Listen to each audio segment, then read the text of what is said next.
फटाक 30 सेकंड में खबरें डाउनलोड कीजिए तक ऐप।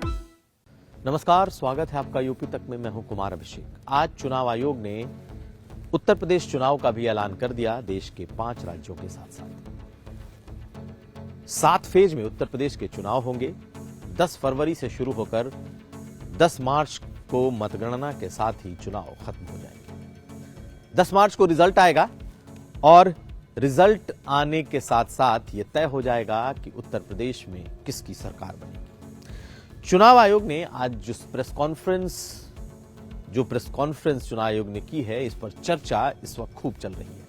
और चर्चा इस बात की कि जब तमाम रैलियों पर रोक लगा दी गई है, सभी तरह के कैंपेन पर 15 जनवरी तक फिलहाल रोक लगा दी गई है और 15 जनवरी के बाद फिर समीक्षा के बाद यह तय होगा कि कोरोना का जो प्रोटोकॉल है, कोरोना के हालात को देखते हुए दोबारा से इस पर फैसला लिया जाएगा।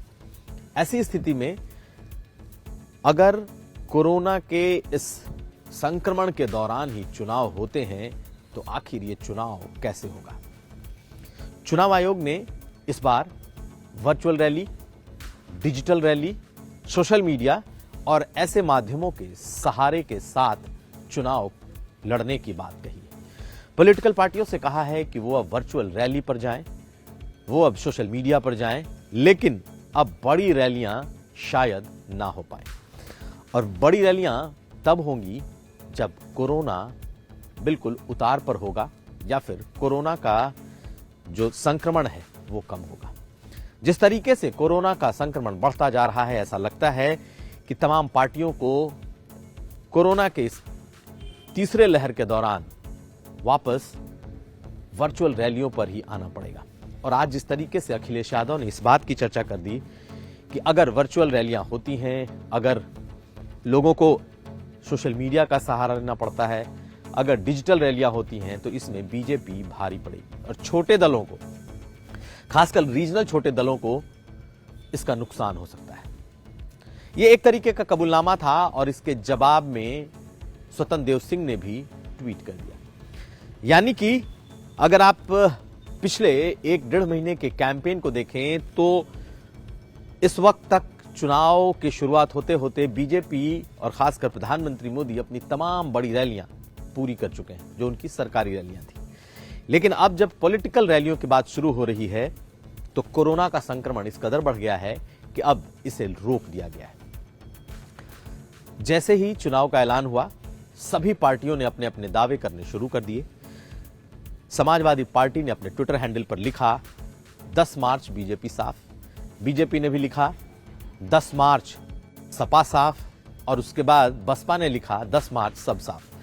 यानी कि एक माइंड गेम है। माइंड गेम में आज के दिन सभी जीतते दिखना चाहते थे और सबने यह दावा किया कि अब ये चुनाव वही जीत रहे हैं। लेकिन चुनाव आयोग ने जिस तरीके से 7 फेज में इन चुनावों का ऐलान किया, जिस तरीके से कोरोना को देखते हुए सीधे सीधे कैंपेनिंग पर रोक लगा दी, इसका फायदा ऐसी पार्टियों को होगा जो संसाधन से युक्त हैं। पश्चिमी उत्तर प्रदेश से ये चुनाव शुरू हो रहे हैं, वो इलाका जहां कहा जा रहा है कि इस बार बीजेपी को भारी मुश्किलों का सामना करना पड़ेगा, क्योंकि ये वो इलाके हैं जहां पर किसान आंदोलन पिछले 1 साल तक चला। और सबसे आखिर में पूर्वांचल का वो इलाका जहां यह कहा जा रहा है कि वहां इस बार बीजेपी को सबसे बड़ी चुनौती है। यानी कि पश्चिम और पूरब, जहां दोनों तरफ बीजेपी को बड़ी चुनौती है, वो पहले और आखिरी फेज में है। बीजेपी को लगता है कि पश्चिम वो मैनेज कर ले जाएगी और अगर 7 फेज के इस चुनाव में धीरे धीरे उसके ग्राफ बढ़ते रहे तो वो पूर्वांचल को भी आखिर फेज आते आते मैनेज कर जाएगी। उधर समाजवादी पार्टी ने यह दावा कर दिया कि अब उसकी सरकार बननी तय है और 10 मार्च को अखिलेश यादव सत्ता में आ रहे हैं।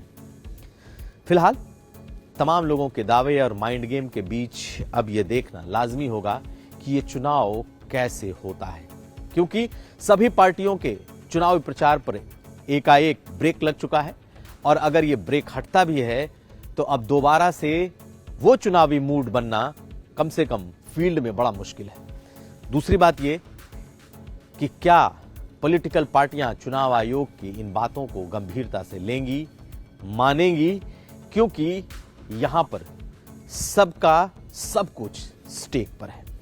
ऐसे में अगर चुनाव वर्चुअल तरीके से पूरी तरीके से लड़ा जाता है तो कहा यह जाएगा कि संसाधनों के लिहाज से बीजेपी भारी है। लेकिन अगर एक बार फिर रथ निकले और जिस तरीके से अखिलेश यादव के रथ को भारी समर्थन मिलता दिख रहा था, अगर वो दौर आया तो अखिलेश यादव भी भारी पड़ सकते हैं। कुल मिलाकर तमाम नजरें अब इस बात पर टिकी हैं कि इस 7 फेज के चुनाव में होने क्या जा रहा है, लेकिन शायद नए तरीके से इस बार का चुनाव लोगों के सामने होगा और अब घर बैठे आप चुनाव प्रचार का आनंद लेंगे, क्योंकि आपके टीवी पर, आपके मोबाइल पर, आपके टैब पर, आपके लैपटॉप पर अब ये चुनाव प्रचार दिखाई देगा। कुमार अभिषेक, यूपी तक।